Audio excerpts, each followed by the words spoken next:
Hey everybody, this is Deb with Truthification Chronicles, and have you been having fun watching the 50 come and go and come and go?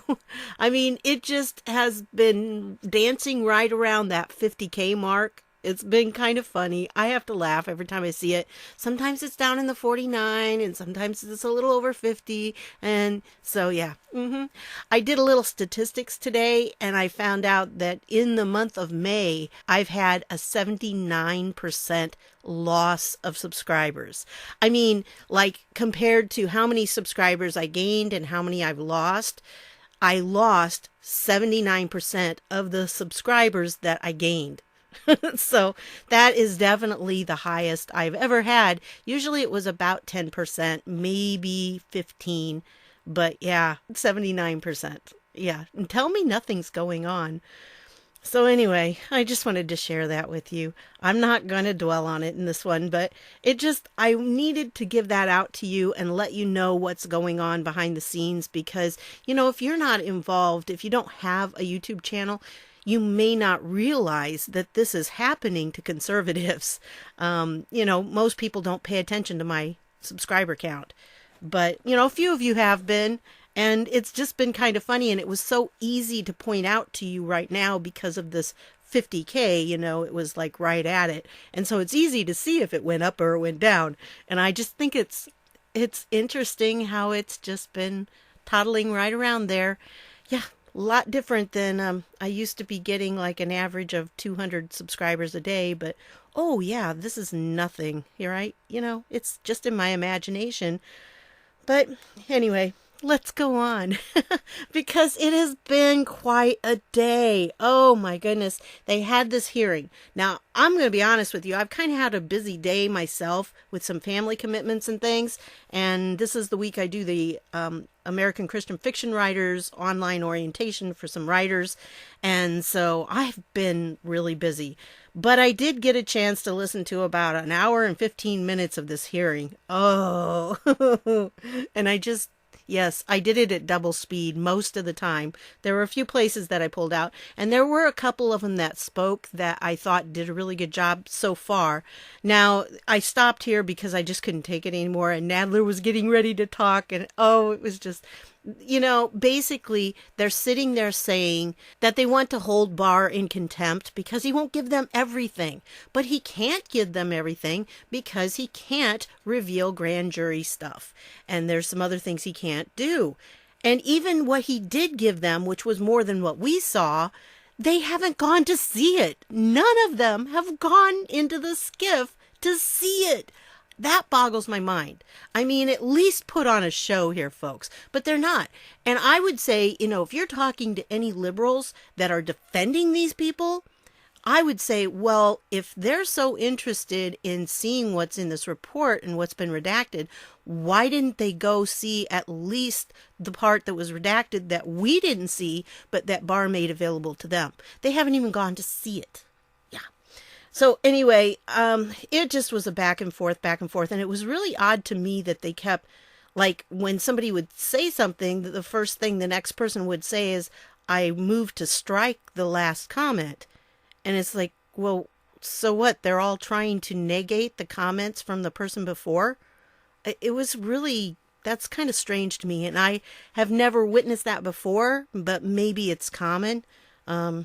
I don't watch a lot of these kinds of hearings. I usually watch one where they're talking to someone, but in this, they were just talking to themselves, I guess, supposedly discussing it. But it was quite a show. I mean, some of them had the faux outrage down to the letter. I mean, they were really good at it. But anyway, I'll leave the link down below if you want to go through it. But that's pretty much a recap from the hour and 15 minutes I watched. So there were a couple good ones. Jordan had a really good response. There's another lady in there, Lesko, that I plan on putting in another video, like the next video. And I'll finish this up sometime in the mind-numbing future and see if there was anybody else that had some little gems in there. Louis Gohmert did a good job, and I didn't see a whole lot of them so far, but most of the Republicans are putting out the same information, saying you're asking him to violate the law.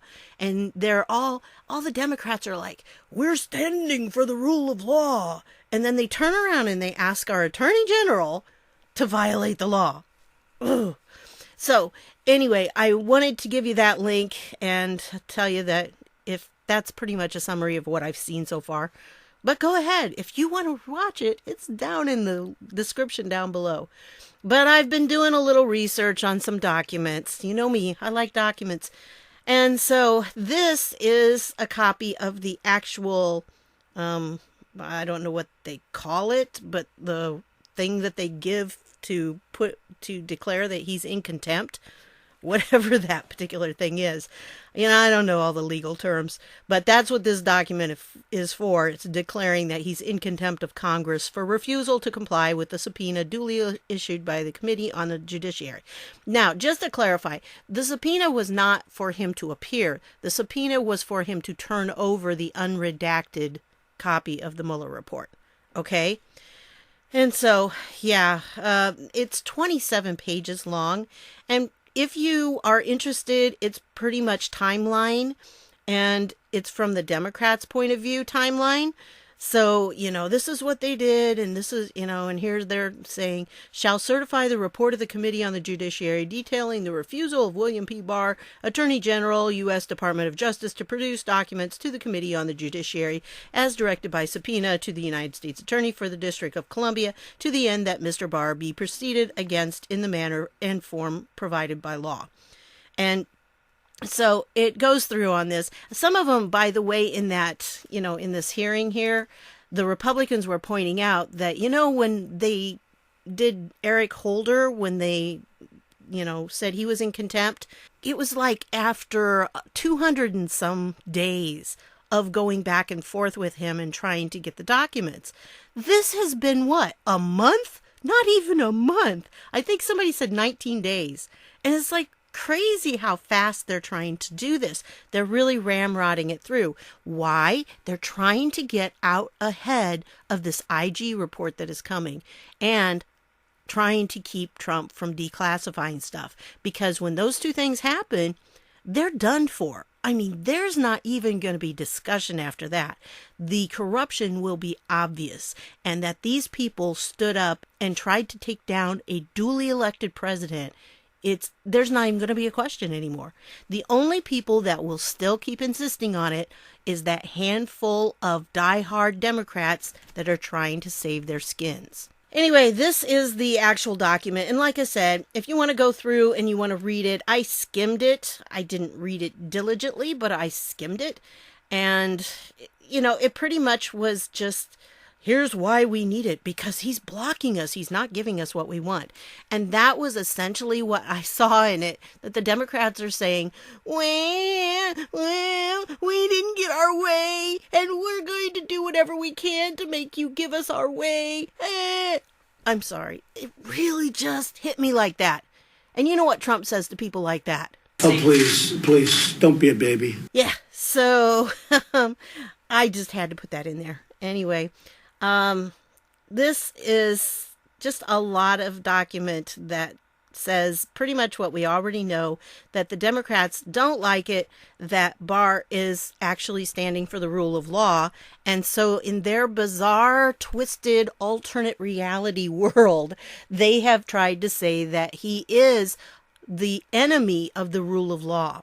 So topsy-turvy. I'll leave the link down below and you can read it on your own if you want to.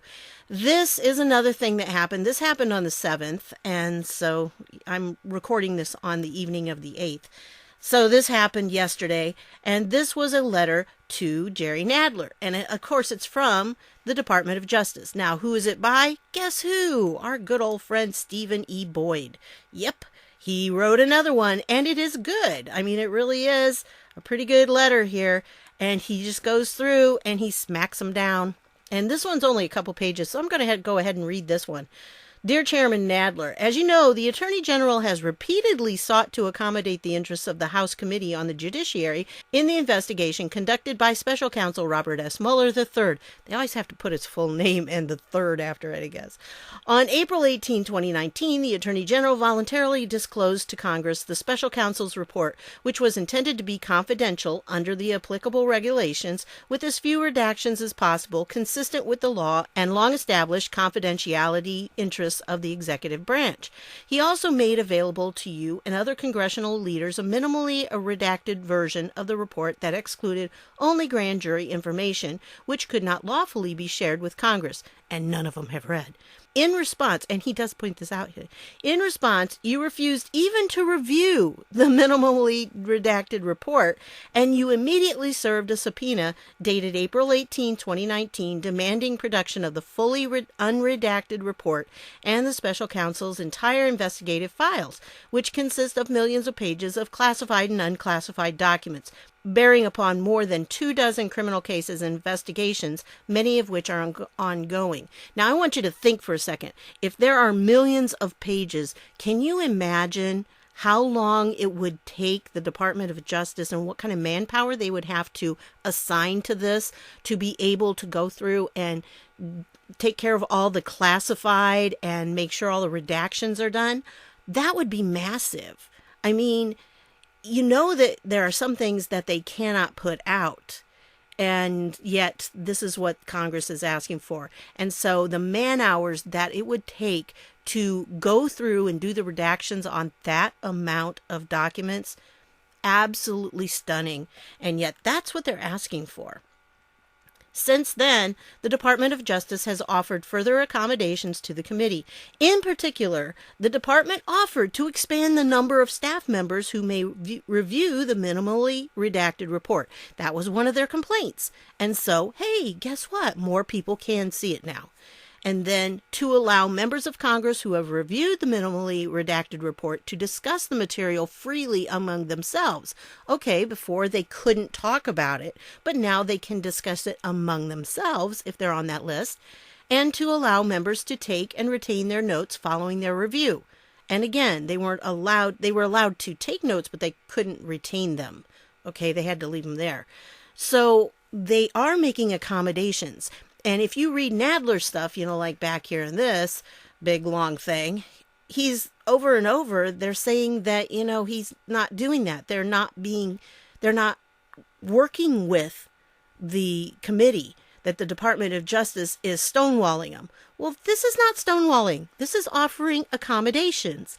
They're not seeing it that way, and they don't report it that way. And even in that hearing, they were not talking about any accommodations. They acted like they were given none, and that they have tried to get stuff from the Department of Justice. They've tried to work it out, and the Department of Justice has just said, nope, not going to do it.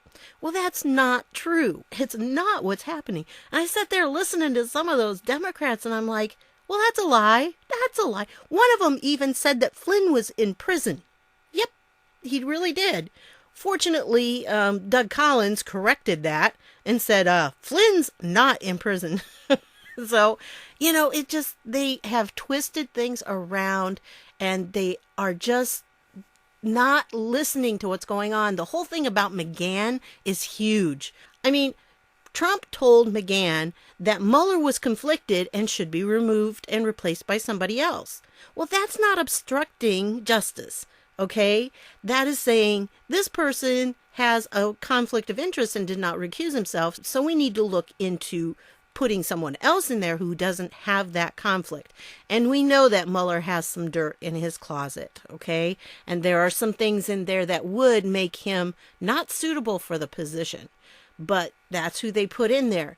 So it was not out of line for Trump to say what he said. He was actually speaking the truth. The Democrats took that and they twisted it around, and they said, well, see, McGahn said that he told him to fire Mueller.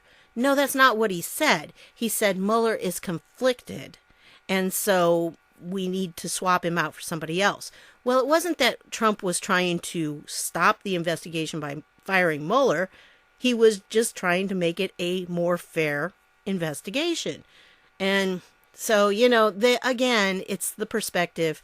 Honestly, it is like we're walking out into the world.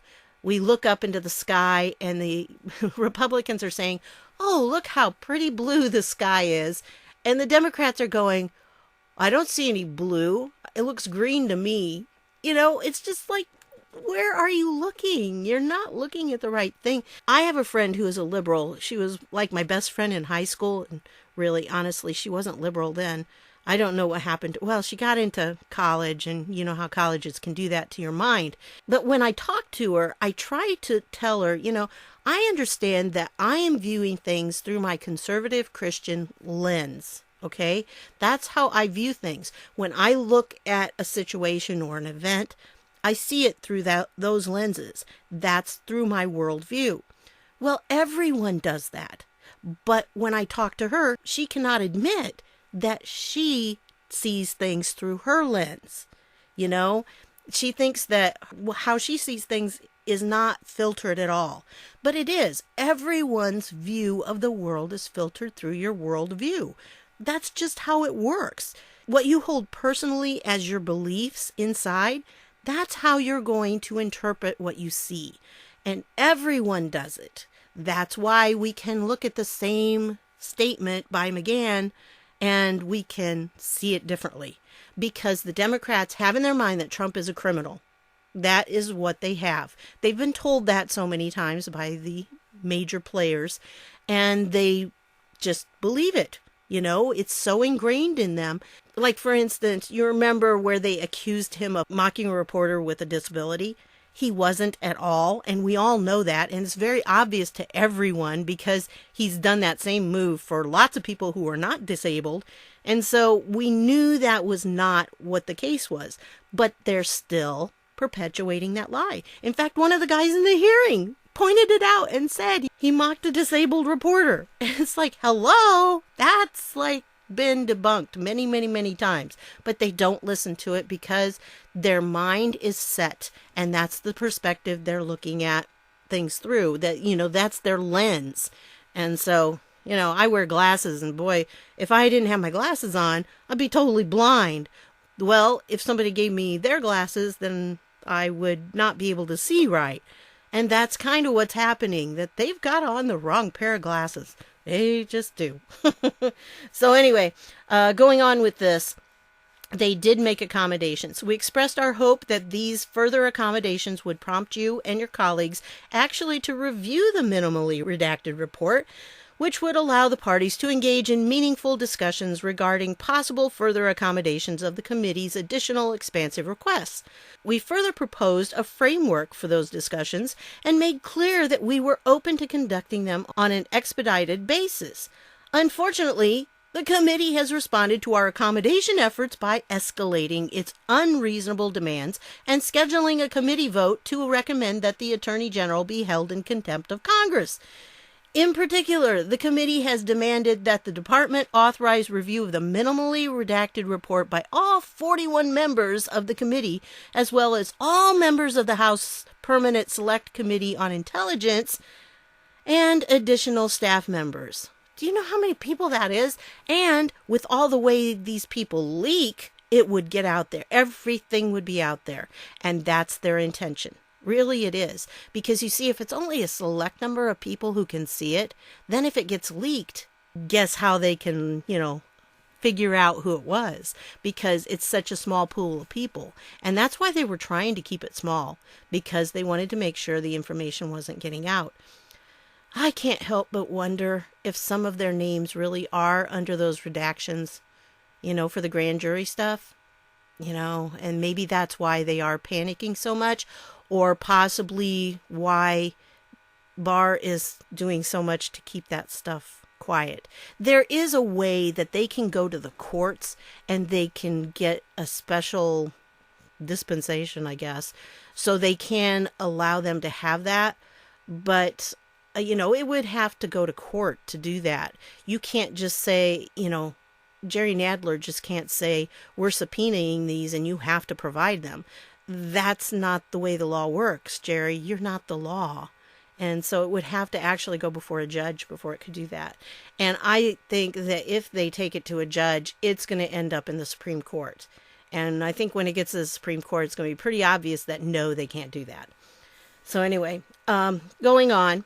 As we have explained, however, doing so would force the department to risk violating court orders and rules in multiple ongoing prosecutions, as well as risk the disclosure of information that could compromise ongoing investigations. In addition, you have demanded that the department join in a request that a court grant the committee access to grand jury material protected by Federal Rule of Criminal Procedure 6E, even though we have explained that such a request would force the department to ignore existing law. Such unreasonable demands, together with the committee's precipitous threat to hold the Attorney General in contempt, are a transparent attempt to short-circuit the constitutionally mandated accommodation process and provoke an unnecessary conflict between our respective branches of government. They are also counterproductive. They will not further the committee's interests in obtaining the requested information. And so, I mean, they keep saying it over and over when they write the letters. In fact, if you remember that video that I did where I was discussing the letter that the White House counsel Emmett Flood had sent to Jerry Nadler. And by the way, that letter has been talked about a lot. If you've noticed, in several of these congressmen, when they're on TV, they've been referencing that letter. It is an important letter to have read, and so I hope everybody watched that video. So, yeah, they're going on, and in the face of the committee's threatened contempt vote, the Attorney General will be compelled to request that the President invoke executive privilege with respect to the materials subject to the subpoena. See, this is what they're forcing him to do, that he is going to invoke executive privilege. I hereby request that the committee hold the subpoena in abeyance and delay any vote on whether to recommend a citation of contempt for noncompliance with the subpoena, pending the President's determination of this question. Okay, now, I want to point this out because in this, they were talking about it, and they also talked about it today. Now, remember, this letter that we've been reading here is from yesterday, the day before this hearing right here. There was some confusion, especially when I was reading through this. It appeared that there was some confusion by the Democrats about this whole executive privilege thing. Now, the president waived the executive privilege for the Mueller team to be able to see these documents and to interview these people. Okay, it was waived for that. There was also a waiver that he gave. He gave up the right to executive privilege for the Mueller report. He did not, however, give up the executive privilege right to all of the documents and all of the testimony and everything that the Mueller team had. Now, the Mueller report, yes, but the stuff that the Mueller team was investigating and all of that, no.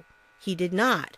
And so it's like Jerry Nadler didn't quite get that when he wrote this, or whoever in their department wrote it. So, yeah, and here too, same thing. They just weren't getting that there's a difference between, providing something to the Mueller team and waiving the executive privilege on that so the Mueller team could do their investigation appropriately. And then the difference between having that and then having it for the public. Well, it was not, there was no waiver on it for the public or for Congress. And so, yeah, he still can exert executive privilege on those. He has not yet, although today I thought I saw a headline where maybe he was going to, or maybe he already has, and I just didn't get to see the article yet. So anyway, he goes on and says this request is consistent with longstanding policy of the executive branch about congressional requests for information implicating executive privilege. See President Ronald Reagan Memorandum for the Heads of Executive Departments and Agencies, Procedures Governing Responses to Congressional Requests for Information to November 4, 1982, directing executive agencies to request the congressional body to hold its request for the information in abeyance in order to protect the privilege pending a presidential decision. Regrettably, the committee has made this request necessary by threatening to pretermine the constitutionally mandated accommodation process between the branches and to hold a vote on contempt tomorrow morning, which was today, since, again, I'm doing this in the evening on the 8th.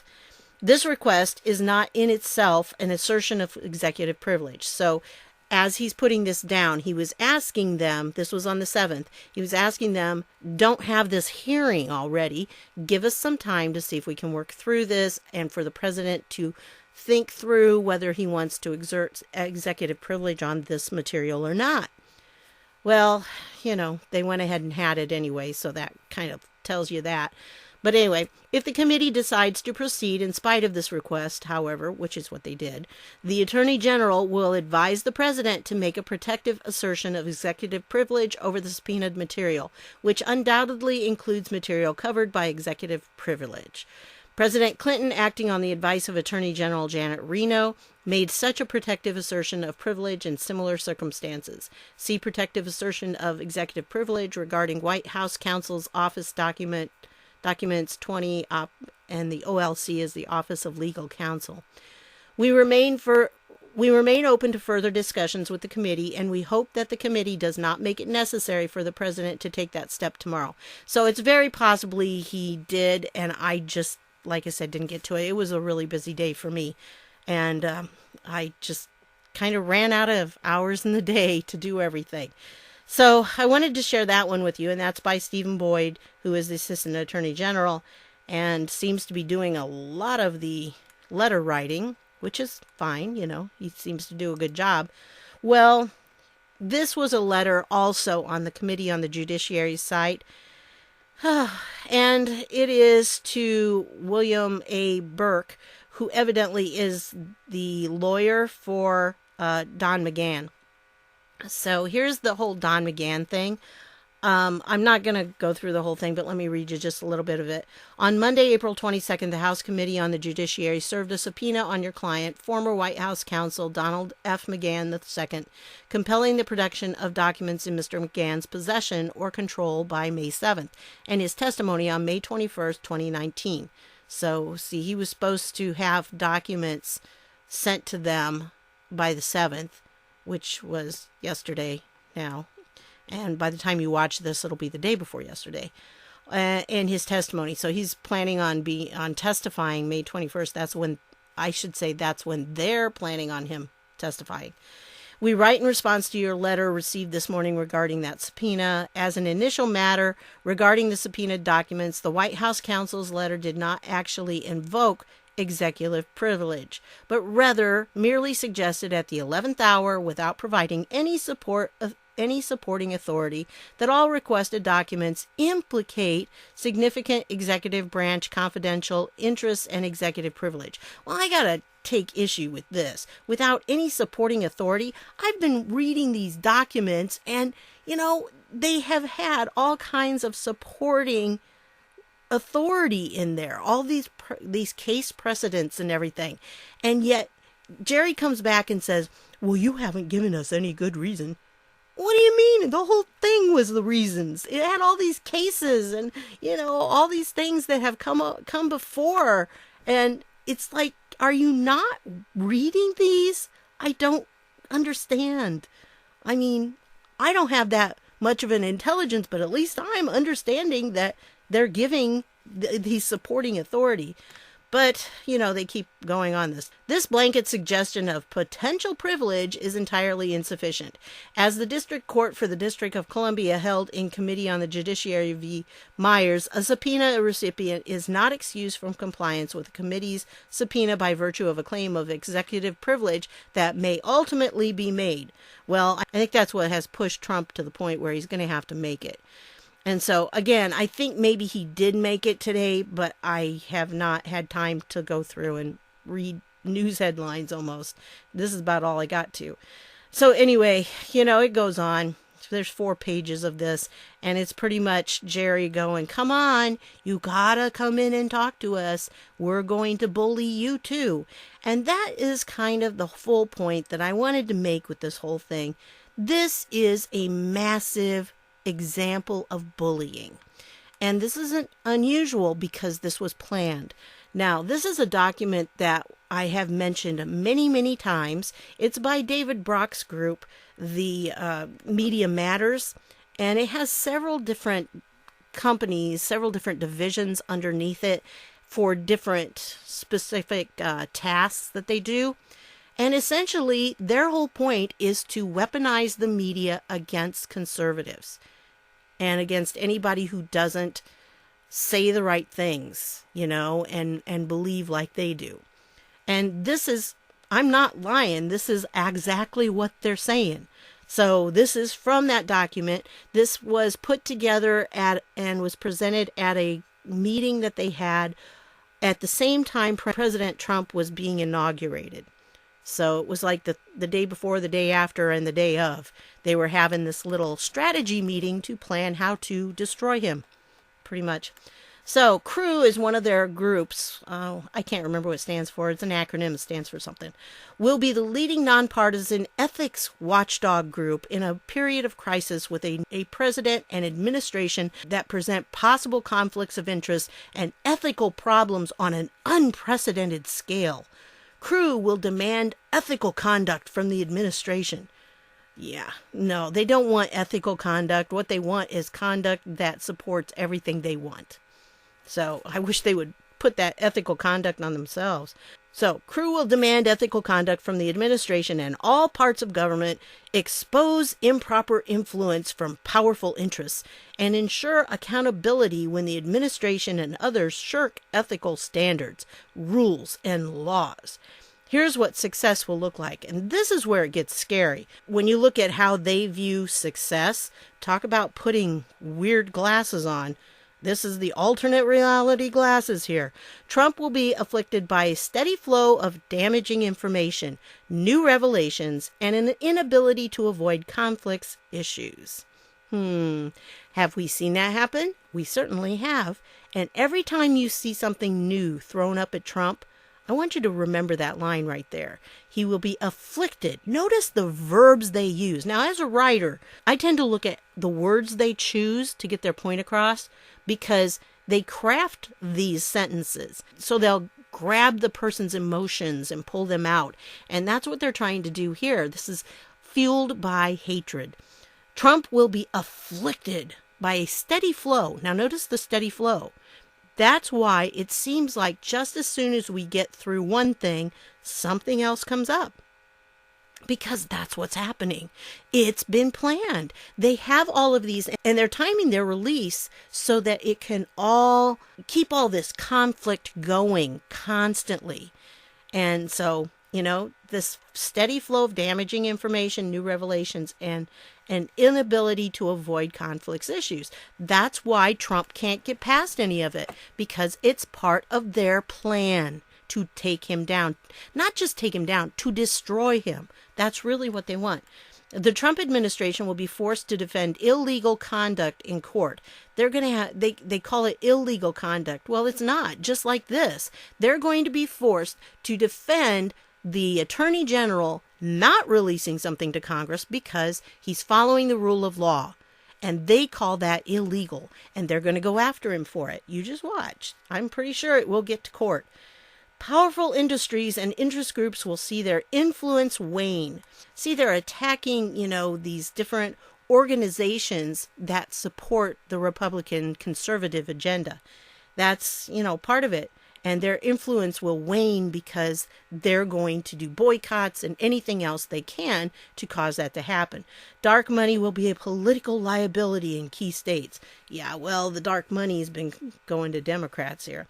Anyway, Share Blue is another one of their organizations. Will take back social media for Democrats. Now, that's its purpose. We will delegitimize Donald Trump's presidency by emboldening the opposition and empowering the majority of Americans who oppose him. Share Blue will be the dynamic nucleus of a multi-platform media company that informs, engages, and arms Americans to fight. Here's what success will look like. Share Blue will become the de facto news outlet for opposition leaders and the grassroots. So, you wonder where the 4 a.m. talking points are coming from, folks? I'm pretty sure it's Share Blue. I really am. Now, where Share Blue gets them, I think that goes higher up. But I'm pretty sure that Share Blue is telling these different outlets what they have to say. Trump allies, look at this one. Trump allies will be forced to step down or change course due to news pushed by Share Blue. Who do you think pushed all that news about Jim Jordan when they were trying to connect him to that sexual abuse scandal? Yeah, it was Cher Blue. And they're behind a lot of these things that are coming out against people. And you would not believe probably just how much of the mudslinging that's going on against Republicans right now is fueled by Cher Blue. A big portion of it is. They're not just wanting them to change course, but they want them to step down. See? So it's you either do things our way, which would mean changing course, or you step down. They'll put pressure on you until you leave. And that really has been huge against our, the congressmen and women who are genuinely conservative. It's been a huge pressure. Under pressure from Cher Blue, Democrats will take more aggressive positions against Trump. And I think we see that in the AOC group, that organization that she's part of, that she was recruited for, when she answered that casting call. Yeah.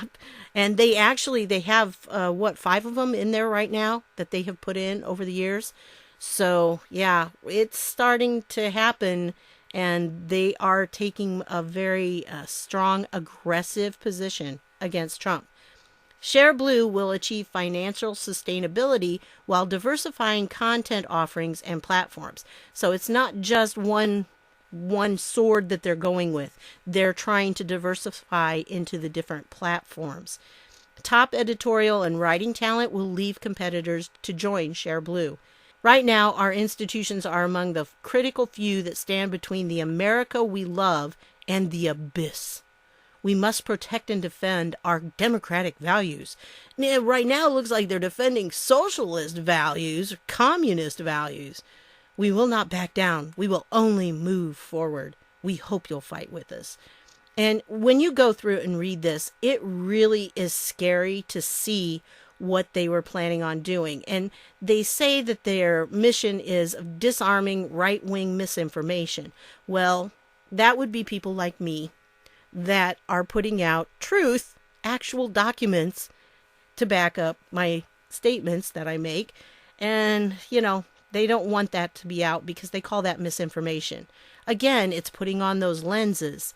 And the lens, when they look at information and I look at information, we're looking through totally different lenses. And that's why I see it as information and they see it as misinformation because they don't want it to be true. While leading the fight against the next generation of conservative disinformation. Remember the difference between misinformation and disinformation? Misinformation is where it's just not correct and it could be misleading or something, but it is not purposely done. It's somebody repeating something maybe that they thought was true but it really wasn't, whereas disinformation is purposely putting out falsehoods. And that's really what those 4 a.m. talking points are. The proliferation of fake news and propaganda now threatening the country's information ecosystem. And see, they put it on the conservatives that are doing that. We're the ones with the fake news and propaganda. But this was the beauty of Trump. Trump turned that on him. He turned the tables because they were trying to weaponize that. And again, you remember this was being done while President Trump was swearing to make this a country, to give this country back to we the people. That's when it was happening. They were plotting this. And honestly, if it were just this document, I think this document should be used like in a treason case because this is undermining, subversion of our country's leadership. It's just really incredible. And they're going to utilize our unique capacity as the nation's premier progressive media watchdog and rapid response research center. And Media Matters will further increase our visibility in the ecosystem, strengthen the ability of our supporters and partnership to influence it, and improve the infrastructure on which it rests. And seriously, if you go through here, it really does make your blood boil. I'll put the link to it down below so you can read it for yourself. But this is incredible what they're trying to do. It goes through and it talks about how if somebody is supporting Trump, merely supporting Trump, they're going to take them on and try to destroy them. That really is what it talks about doing, and how they're going to use Facebook and they're going to use these different social media platforms in order to further that and to be able to destroy them. And we've seen it happen. Oh, I like this one right here. Over the next 4 years, Media Matters will focus on achieving the following outcomes. Serial misinformers, I guess that's me, I'm a serial misinformer in their eyes. Right-wing propagandists inhabiting everything from social media to the highest levels of government will be exposed. Yes, we're going to be exposed. You like the ones that just all got kicked off, the big names that just got kicked off of Facebook and Twitter?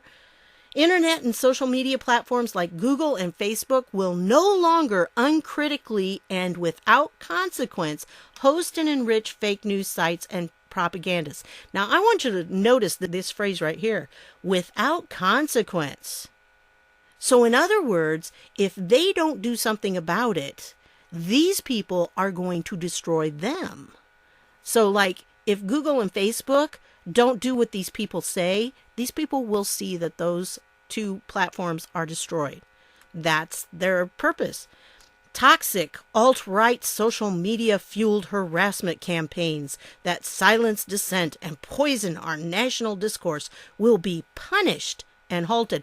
I am amazed in this document how many times the word punished is used. Amazingly so. Punished. They're not just looking to persuade people to believe what they believe. They're looking to punish people who don't. Talk about fascism. I mean, really. They're looking to destroy anyone who doesn't think the way they do, who doesn't believe the way they do. It's terrifying almost. They were the ones behind. See, Trump was calling in during the campaign. Trump would call into a lot of different places, and it ticked him off because people were actually hearing what Trump had to say. And, he was so busy, he didn't have time to go to different places and have regular appearances. So instead, he would just call in for a few minutes here and there, and he was getting all kinds of free airtime, free advertising, and it just enraged them. What they did, here it says, as a result of our campaign, urging major networks to correct course. In other words, stop doing that. CBS News and NBC News publicly stated they discontinued Trump's phone privileges. Eventually, others followed suit, and Trump's ability to control the news cycle from the comfort of his home was greatly reduced. I mean, wow, talk about sour grapes. So, see, they are the big bullies in this. If people aren't doing things the way they want them to do, they're bullying them into it. And this should bother all of us as Americans. When you go through and read the rest of this, I'm not going to go on because I could go through the whole thing and it would just make you so enraged. But again, I will leave it down below. It's 49 pages long. And every page I thought, this is as bad as it can get. And then I read the next page and it was like, holy schmoly, look what they're doing. They're saying more. It's crazy, man. This goes through and it is just so vicious. This plan, how they were going to do this, and they were talking, they try to make it like we're doing such a great thing, when what they're doing is trying to destroy anyone who doesn't believe like they do. And they say it many times. Again, if you read through it, look for the word punish, because it's there many, many times. Punish, punish, punish. And think of it from the point of view of a journalist. I mean, even as a writer, although it's not quite as much for me when I write my novels, I can self-publish and then I can have control over, its dissemination. Well, imagine being someone who writes articles. If you write for a newspaper, you write for a magazine, whatever, you're at the mercy of editors. And if that editor doesn't like your stance on things, it's not going to get published. And if you don't get published, you don't make a living because that's how they earn their living. So it has been kind of a self-perpetuating situation here with journalists because the only journalists that are acceptable, the only point of view that's acceptable is the Democrat point of view. And if you don't believe in the Democrat point of view, it doesn't matter if you're an excellent writer. You're not going to get hired. Or if you're a freelancer, you're not going to get your articles in there. Why not? Because they're only going to buy articles that support the view that they have. And when that happens, then you start having this one-sided little bubble, and that's what we've got right now with most of our media. And that's the issue. They really don't have a variety of thought. Everybody has to write what the publisher says is okay. And if the editors and the publishers say, we don't want you to write from this perspective, you're not going to sell your article. And nobody's going to hear from you. So, again, and that really is a situation too with publishers, because, if you're going traditional publishing, you're not going to get a publisher publishing you if they don't support what your view is. And they may not actually support it, but they may have to have a tolerance for it. But, if they don't, you're not going to get published. But we do have the alternative of self-publishing. However, the reality of self-publishing is that chances are you'll have significantly less sales because of that. Most traditional publishers are going to make like a minimum run of at least 5,000, if not 10,000 copies. Whereas if you're selling, independently, you may end up, if you make 5,000 copies sales, you're doing pretty good. So, or you have a pretty good platform. So, anyway, I wanted to share all this with you, and I'm going to leave the links down below. Again, read this, really, and share this, because this document is so important. It's called Democracy Matters Strategic Plan for Action, and it was supposed to be private and confidential, but I got this from the Free Beacon, and so it's legitimate. This is legit. And they have all these different organizations, Media Matters, American Bridge, Crew, Share Blue, and they each target something new. I like this. This is not what we planned, but it's what we were built for. So this is not something that they just organized after Trump won the election. This is something they've been building up for years, just in case something like this happened. So really kind of scary, but we need to be informed, right? And that's the whole point of what I do. I try to inform people so that you are prepared with answers when you talk to people who are liberals or Democrats or both, whichever the case may be. And so you can reason with them and you can tell them truth. They may not want to hear it. And that's the sad thing right now. But I think when all of this comes out about the FISA abuse and the whole thing with the declassification of the documents, it's going to open a lot of people's eyes. And I think we need to be there for them with the answers, because they're going to be asking questions like, how could all of this happen? Well, this document is an excellent thing to show them, because you can say, look, there was a group of people that planned how they were going to weaponize the media against Donald Trump and against conservatives. And this is the plan right here. So I want to thank you for stopping by. And I will see you all later, maybe at 50,000, maybe at 49,000. Who knows? I'm just here for the ride. Thanks a lot, guys. Bye-bye.